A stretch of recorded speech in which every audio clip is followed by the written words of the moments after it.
Praise the Lord. ஆண்டவராகிய இயேசு கிறிஸ்துவின் நாமத்தில் உங்களுக்கு என் அன்பின் வாழ்த்துதலை தெரிவித்துக் கொள்கிறேன். கருமையான தெய்வ பிள்ளைகளே, ஒவ்வொரு நாளும் இந்த யூடியூப் மூலம் உங்களை சந்திப்பதில் நான் மிகுந்த மகிழ்ச்சி அடைகிறேன். இந்த ஆடியோவை நீங்கள் கேட்டு தெய்வ ஆசீர்வாதத்தை பெறுவது மட்டுமன்றி, உங்களுக்கு அறிமுகமானவர்கள், உங்கள் நண்பர்கள், உங்கள் உறவினர்களுக்கும் இந்த ஆடியோவை அனுப்பி தேவனுடைய நாமத்தை மகிமைப்படுத்தும்படி உங்களை அன்புடன் கேட்டுக்கொள்கிறேன். இந்த நாளிலும் 1 நாளாகமம் 29ஆம் அதிகாரம் முதல் வசனம். பின்பு தாவீது ராஜா சபையார் எல்லாரையும் நோக்கி, தேவன் தெரிந்து கொண்ட என் குமாரனாகிய சாலமோன் இன்னும் வாலிபனும் இளைஞனுமாய் இருக்கிறான். செய்ய வேண்டிய வேலையோ பெரியது. அது ஒரு மனுஷனுக்கு அல்ல, தேவனாகிய கர்த்தருக்கு கட்டும் அரண்மனை. நான் என்னால் இயன்ற மட்டும் என் தேவனுடைய ஆலயத்துக்கென்று பொன் வேலைக்கு பொன்னையும், வெள்ளி வேலைக்கு வெள்ளியையும், வெண்கல வேலைக்கு வெண்கலத்தையும், இரும்பு வேலைக்கு இரும்பையும், மர வேலைக்கு மரத்தையும், பதிக்கப்படத்தக்க காந்தியுள்ள கற்களையும், பல வர்ண கற்களையும், விலையேற பெற்ற சகலவித இரத்தினங்களையும்,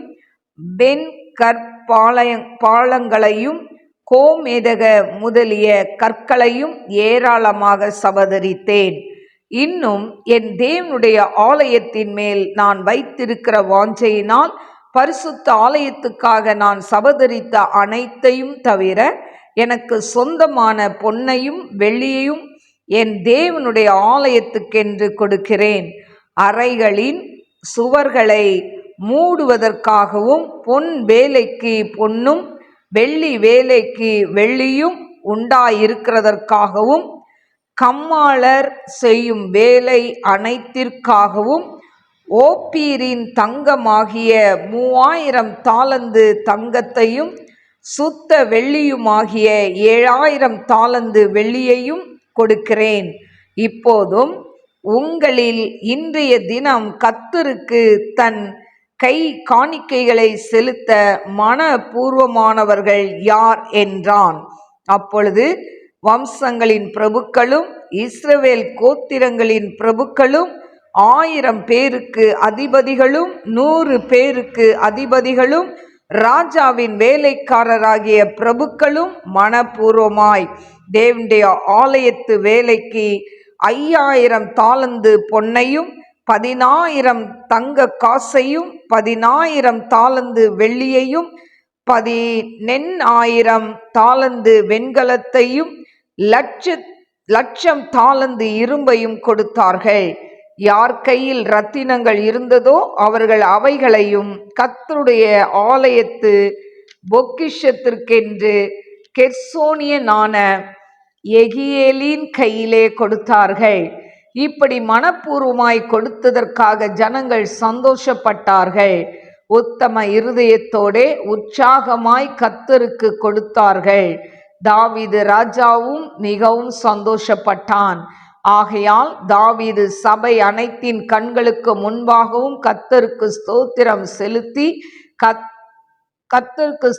செலுத்தி சொன்னது, எங்கள் தகப்பனாகிய இஸ்ரவேலின் தேவனாகிய கர்த்தாவே, சதா காலங்களிலும் தேவரீருக்கு ஸ்தோத்திரம் உண்டாவதாக. கர்த்தாவே, மாட்சிமையும் வல்லமையும் மகிமையும் ஜெயமும் மகத்துவமும் உம்முடையவைகள். வானத்திலும் பூமியிலும் உள்ளவைகள் எல்லாம் உம்முடையவைகள். கர்த்தாவே, ராஜ்யமும் உம்முடையது. தேவரீர் எல்லாருக்கும் தலைவராய் உயர்ந்திருக்கிறீர். ஐஸ்வர்யமும் கனமும் உம்மாலே வருகிறது. தேவரீர் எல்லாவற்றையும் ஆளுகிறவர். உம்முடைய கரத்திலே சத்துவமும் வல்லமையும் உண்டு. எவரையும் மேன்மைப்படுத்தவும் பலப்படுத்தவும் உம்முடைய கரத்தினால் ஆகும். இப்போதும் எங்கள் தேவனே, நாங்கள் உமக்கு ஸ்தோத்திரம் செலுத்தி உமது மகிமையுள்ள நாமத்தை துதிக்கிறோம். இப்படி மனப்பூர்வமாய் கொடுக்கும் திராணி உண்டாவதற்கு நான் எம்மாத்திரம், என் ஜனங்கள் எம்மாத்திரம்? எல்லாம் உம்மால் உண்டானது. உமது கரத்திலே வாங்கி உமக்கு கொடுத்தோம். உமக்கு முன்பாக நாங்கள் எங்களுடைய பிதாக்கள் எல்லாரை போலும் அரதேசிகளும் பரதேசிகளுமாயிருக்கிறோம். பூமியின் மேல் எங்கள் நாட்கள் ஒரு நிழலை போல் இருக்கிறது. நிலைத்திருப்போம் என்னும் நம்பிக்கை இல்லை. எங்கள் தேவனாகிய கர்த்தாவே, உம்முடைய பரிசுத்த நாமத்திற்கென்று உமக்கு ஒரு ஆலயத்தை கட்டுகிறதற்கு நாங்கள் சபதரித்திருக்கிற இந்த பொருள்கள் எல்லாம் உமது கரத்தில் இருந்து வந்தது, எல்லாம் உம்முடையது.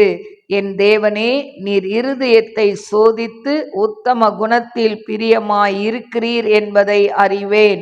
இவையெல்லாம் நான் உத்தம இருதயத்தோடே மனப்பூர்வமாய் கொடுத்தேன். இப்பொழுது இங்கே இருக்கிற உம்முடைய ஜனமும் உமக்கு மனப்பூர்வமாய் கொடுக்கிறதை கண்டு சந்தோஷித்தேன். ஆபிரகாம், ஈசாக்கு, இஸ்ரவேல் என்னும் எங்கள் பிதாக்களின் தேவனாகிய கர்த்தாவே, உமது ஜனத்தின் இருதயத்தில் உண்டான இந்த சிந்தையையும் நினைவையும் என்றைக்கும் காத்து அவர்கள் இருதயத்தை உமக்கு நேராக்கி அருளும். என் குமாரனாகிய சாலமோன் உம்முடைய கற்பனைகளையும் உம்முடைய சாட்சிகளையும் உம்முடைய கட்டளைகளையும் கை கொள்ளும்படிக்கும் இவைகள் எல்லாவற்றையும் செய்து நான் ஆயத்தம் பண்ணின இந்த அரண்மனையை கட்டும்படிக்கும் அவனுக்கு உத்தம இருதயத்தை தந்தருளும் என்றான். அதன் பின்பு தாவீது சபை அனைத்தையும் நோக்கி, இப்போது உங்கள் தேவனாகிய கர்த்தரை ஸ்தோத்தரியுங்கள் என்றான். அப்பொழுது சபையார் எல்லாரும் தங்கள் பிதாக்களின் தேவனாகிய கர்த்தரை ஸ்தோத்தரித்து தலை குனிந்து கர்த்தரையும் ராஜாவையும் பணிந்து கொண்டு கர்த்தருக்கு பலியிட்டு மறுநாளிலே சர்வாங்க தகன பலிகளாக 1000 காளைகளையும் 1000 ஆட்டு கடாக்களையும் 1000 ஆட்டு குட்டிகளையும் அவைகளுக்கடுத்த வான பலிகளையும் இஸ்ரவேல் அனைத்திற்காகவும் கர்த்தருக்கு செலுத்தினார்கள். அவர்கள் அன்றைய தினம் மிகுந்த சந்தோஷத்தோடே கர்த்தருக்கு முன்பாக போஜன பானம் பண்ணி தாவீதின் குமாரனாகிய சாலமோனை 2ஆம் விசை ராஜாவாக்கி கர்த்தருக்கு முன்பாக அவனை அதிபதியாகவும் சாதோக்கை ஆசாரியனாகவும் அபிஷேகம் பண்ணினார்கள். அப்படியே சாலமோன் தன் தகப்பனாகிய தாவீதின் ஸ்தானத்திலே கர்த்தருடைய சிங்காசனத்தில் ராஜாவாய் வீற்றிருந்து பராக்கிரமசாலியாய் இருந்தான். இஸ்ரவேலர் எல்லாரும் அவனுக்கு கீழ்ப்படிந்திருந்தார்கள்.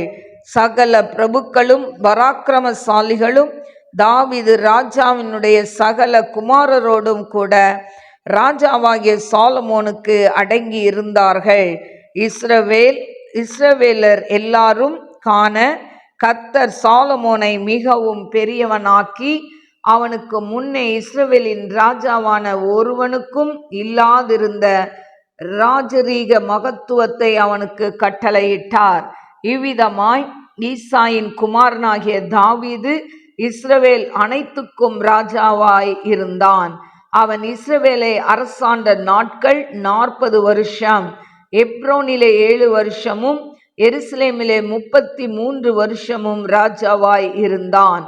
அவன் தீர்க்காயுசும் ஐஸ்வர்யமும் மகிமையும் உள்ளவனாய் நல்ல முதிர் வயதிலே மரணம் அடைந்த பின் அவன் குமாரனாகிய சாலமோன் அவன் ஸ்தானத்திலே அரசாண்டான். தாவீது ராஜாவினுடைய ஆதியோடந்தமான நடபடிகளும் அவன் அரசாண்ட விவரமும் அவனுடைய வல்லமையும் அவனுக்கும் இஸ்ரவேலுக்கும் அந்தந்த தேசங்களின் ராஜ்யங்கள் அனைத்துக்கும் நடந்த கால சம்பவங்களும் ஞானதிஷ்டிக்காரனாகிய சாமுவேலின் பிரபந்தத்திலும் தீர்க்கதரிசியாகிய நாத்தானின் பிரபந்தத்திலும் ஞானதிஷ்டிக்காரனாகிய காத்தின் பிரபந்தத்திலும் எழுதியிருக்கிறது.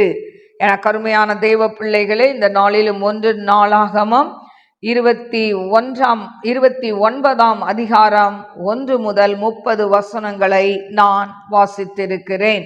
என கருமையான தேவ பிள்ளைகளே, இந்த 1 நாளாகமம் 29ஆம் அதிகாரத்தில் தாவீது இந்த ஊழியம் கர்த்தருடையது, இந்த ஆலயம் கர்த்தருடையது அப்படின்னு சொல்லி அவன் தனக்குள் தீர்மானித்து ஆலயம் கட்டுவதற்கு தேவையான காரியங்களை அவன் சேகரித்து வைக்கிறதை நாம் பார்க்கிறோம். அதுதான் 29ஆம் அதிகாரம் 2ஆம் வசனத்துல அவன் எதையெல்லாம் சேகரித்து வைத்தான் என்று சொல்லப்பட்டிருக்கிறதை பார்க்கிறோம்.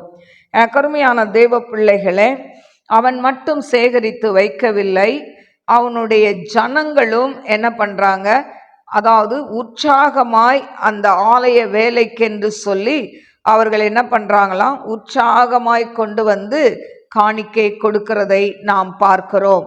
கருமையான தேவ பிள்ளைகளே, இப்படி காணிக்கைகளை கொடுக்கும்போது கூட அந்த அதாவது தாவீதுக்கு எந்த பெருமையும் இல்லை.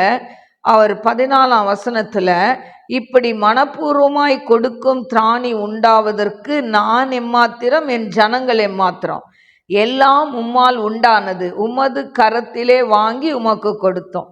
அப்போ ஆண்டவர் நமக்கு கொடுக்காட்டா நம்ம என்ன பண்ண முடியாது, ஒரு நல்ல காரியத்துக்கு நம்ம கொடுத்து உதவி செய்ய முடியாது. அதான் தாவீது சொல்றான், அவர் கொடுத்தாரு, அவர் கரத்துல வாங்கி நாங்க உமக்கு கொடுத்தோம், இதுல எங்களுக்கு எந்த பெருமையும் இல்லைன்னு தாவீது தன்னை தாழ்த்தி அந்த இடத்துல சொல்கிறதை நாம் பார்க்கிறோம். எனக்கு அருமையான தேவ பிள்ளைகளே, அது மட்டுமல்ல, இந்த 29ஆம் அதிகாரத்துல பார்த்தீங்கன்னா, அதாவது 10ஆம் வசனத்திலிருந்து 19ஆம் வசனம் வரைக்கும் தாவீது ஆண்டவர் சமூகத்துல பண்ணுகிற விண்ணப்பத்தை குறித்து சொல்லப்பட்டிருக்கு. இந்த விண்ணப்பத்துல அவர் ஆண்டவரை துதித்து ஆண்டவரை போற்றி புகழ்கிறத பார்க்கிறோம். அடுத்து தேவனிடத்துல நன்றி சொல்கிறதை பார்க்கிறோம். அடுத்தது ஆண்டவரிடத்துல அவன் ஜெபிக்கிறத பார்க்கிறோம். இப்போ இந்த வசனங்கள்ல இதெல்லாம் அடங்கி இருக்கிறதை நாம் பார்க்கிறோம். நாமும் ஜெபிக்கும் பொழுது இதை போல நம்ம என்ன பண்ணணும், ஆண்டவரை துதித்து தேவன் செய்த நன்மைகளுக்காய் நன்றி சொல்லி ஆண்டவர்கிட்ட நம்ம என்ன பண்ணணும், வேண்டுதல் செய்ய வேண்டும். அதுல பார்த்தீங்கன்னா அந்த 11-12 பார்த்தீங்கன்னா அதுல கர்த்தாவே மாட்சியும் வல்லமையும் மகிமையும் ஜெயமும் மகத்துவமும் உம்முடையவைகள், வானத்திலும் பூமியிலும் உள்ளவைகள் எல்லாம் உம்முடையவைகள், கர்த்தாவே ராஜ்யம் உம்முடையது, தேவரீர் எல்லாருக்கும் தலைவராய் உயர்ந்திருக்கிறீர், ஐஸ்வர்யம் கனமும் உம்மாலே வருகிறது, தேவரீர் எல்லாவற்றையும் ஆளுகிறவர், உம்முடைய கரத்திலே சத்துவமும் வல்லமையும் உண்டு, எவரையும் மேன்மைப்படுத்தவும் பலப்படுத்தவும் உம்முடைய கரத்தினால் ஆகும். அப்போ ஆண்டவரை அவன் என்ன பண்றான், மகிமைப்படுத்துகிறதை நாம் பார்க்கிறோம் அந்த 2 வசனத்துல. எனக்கு அருமையான தேவ பிள்ளைகளே, தேவனுடைய மகத்துவத்தை, அவருடைய சிறப்பை அந்த வசனத்துல அவர் சொல்கிறதை நாம் பார்க்கிறோம். அது மட்டுமல்ல, எனக்கு அருமையான தேவ பிள்ளைகளே, இதுல பார்த்தீங்கன்னா 22ஆவது வசனத்துல அவர்கள் அன்றைய தினம் மிகுந்த சந்தோஷத்தோடு கர்த்தருக்கு முன்பாக போஜனம் பண்ணி தாவீதின் குமாரனாகிய சாலமோனை 2ஆம் விசை ராஜாவாக்கி கர்த்தருக்கு முன்பாக அவனை அதிபதியாகவும் சாதோக்கை ஆசாரியனாகவும் அபிஷேகம் பண்ணினார்கள். ஏன் இப்படி அவங்க அதை பண்ணினாங்க அப்படின்னு சொன்னா, அதோனியாவுடைய வேண்டாத காரியத்துல அவன் செய்கிற அந்த புரட்சியை தடுப்பதற்காக தாவீது என்ன பண்றாரு, அவசரமாக சாலமோனை அந்த எருசலேம் மக்கள் மத்தியில அவர்கள் அறிய அவனை அரசனாக்கினான் என்று சொல்லப்பட்டிருக்கு. இதை குறித்து 1 ராஜாக்கள் 1ஆம் அதிகாரம் 1ஆம் வசனத்துல சொல்லப்பட்டிருக்கிறதை நாம் பார்க்கலாம். கருமையான தேவ பிள்ளைகளே, இப்படி அதாவது தாவீதுக்கு எத்தனை பிள்ளைகள் இருந்தாலும் அந்த பிள்ளைகளுடைய பேர் இதுல அதிகமா வரல. ஆனா சாலமோனை குறித்து தான் சொல்லப்பட்டிருக்கு. சாலமோன் தேவனால் தெரிந்து கொள்ளப்பட்டவன். கருமையான தேவ பிள்ளைகளே, இப்படி எல்லா வேலையும் முடித்து விட்டு அவன் பூரண வயதுல மரணம் அடைந்தான் தாவீது என்று சொல்லப்பட்டிருக்கு. இந்த தாவீது ராஜா இஸ்ரவேல 40 வருஷம் அரசாண்டானாம். எப்ரோன்ல 7 வருஷமும் எருசலேமில் 33 வருஷம் ராஜாவா இருந்து தீர்க்க ஆயுசும் ஐஸ்வர்யம் மகிமை உள்ளவனுமாயிருந்து நல்ல முதிர் வயதுல என்ன பண்றான், மரணம் அடைகிறான். இந்த தாவீது மரித்த பின் சாலமோன் அவன் ஸ்தானத்துல ராஜாவாய் அமர்கிறதை நாம் பார்க்கிறோம். கருமையான தேவ பிள்ளைகளே, இப்படி அந்த தாவீது தன்னுடைய வாழ்க்கை ஓட்டத்தை முடித்ததை இந்த அதிகாரத்தில் நாம் பார்க்கிறோம். 1 நாளாகமம் இன்றையோடு முடிந்தது. நாளைக்கு 2 நாளாகமம், அதாவது 2 நாளாகமத்தை நாம் நாளை தினத்தில் நாம் தியானிக்கலாம். எனக்கு அருமையான தேவ பிள்ளைகளே, நம்முடைய தொடக்கம் எப்படி இருக்கோ அதனுடைய முடிவும் சம்பூர்ணமாக இருக்கணும். ஆண்டவரோடு தொடங்கி தேவனோடு ஆண்டவரோடு நம்முடைய ஓட்டத்தை முடிக்கணும். தாவீது அப்படியாய் அவன் என்ன பண்ணுறான், அவன் ஓட்டத்தை முடிக்கிறதை பார்க்கிறோம். ஆலயம் கட்டணும்னு வாஞ்சித்தான். ஆனால் ஆண்டவர் அவனுடைய மகன் சாலமோன் மூலமாய் அவன் ஆசையை நிறைவேற்றுகிறதை நாம் பார்க்கிறோம்.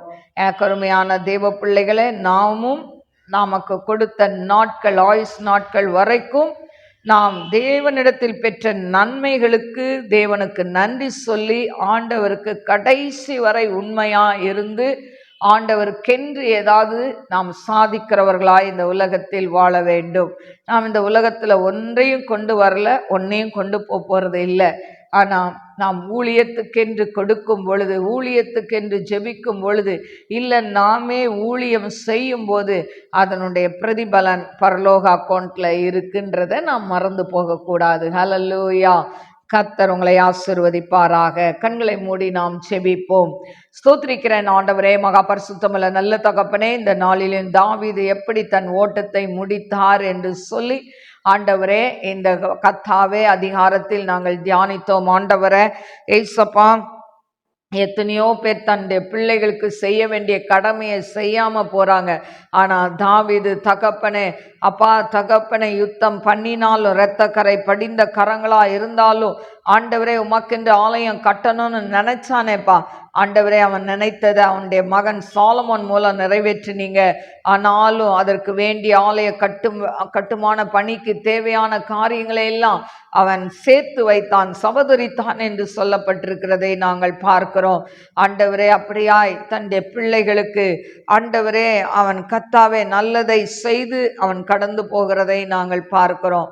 ஆண்டவரே உமக்கு ஸ்தோத்திரிக்கிறேன், துதிக்கிறேன். இதை கேட்கிற ஒவ்வொரு தாய் தகப்பனும் தன் பிள்ளைகளுக்கு ஆண்டவரே நல்ல காரியத்துக்கென்று ஆண்டவரே அப்பா அவங்க தங்களுடைய கரங்களை கொடுக்க ஆண்டவரே கிருபை தாங்க ஏசப்பா. ஆண்டவரே உமக்கு ஸ்தோத்திரிக்கிறேன், துதிக்கிறேன் ஆண்டவரே ஏசப்பா. நன்றியோடு ஸ்தோத்திரிக்கிறேன் அப்பா. தாவீது தவறு செய்தாலும் மறுபடி மனம் திரும்பும் பொழுது தாவீதை என் இருதயத்துக்கு ஏற்றவன் என்று சொன்னீங்களேப்பா. அவன் என் இருதயத்துக்கு ஏற்றவன். ஆண்டவரே அப்பா தகப்பனை இந்த நாட்களிலும் கூட கர்த்தாவே ஆண்டவரே உம்மை வாஞ்சிக்கிற ஒவ்வொரு பிள்ளைகளையும் நீங்கள் ஆசீர்வதிங்க, அவங்க மன விருப்பங்களை நிறைவேற்றுங்க. ஆண்டவரே உம்முடைய அன்பின் கரத்தில் தாழ்த்தி ஒப்பு கொடுக்கிற இந்த நாளில் பலவீனப்படுத்துகிற ஆண்டவரே, பலவீனமாக இருக்கிற ஒவ்வொரு பிள்ளைகளையும் தொட்டு குணப்படுத்துங்க. ஆண்டவரே டிப்ரெஷனில் இருக்கிற பிள்ளைகளை தொட்டு குணப்படுத்துங்கப்பா. எத்தனையோ பிள்ளைகளப்பா ஆண்டவரே டிப்ரெஷனில் போயிடுறாங்களே. ஆண்டவரே அந்த பிள்ளைகளை அந்த டிப்ரெஷன்லேருந்து வெளியே கொண்டு வாங்க டாடி. ஆவியா அந்த கரத்தில் தாழ்த்தி ஒப்பு கொடுக்குறேன் ஏசப்பா. நீங்கள் பொறுப்படுத்திக் கொள்ளுங்க, நீங்கள் வழி நடத்துங்க. உங்களோட நாம மாத்திரம் மகிமைப்படட்டும். ஆவியான தாமே பெரிய காரியங்களை செய்யுங்க. இயேசுவின் நாமத்தில் கேட்கிறேன் பிதாவே, ஆமேன். God bless you. God bless you.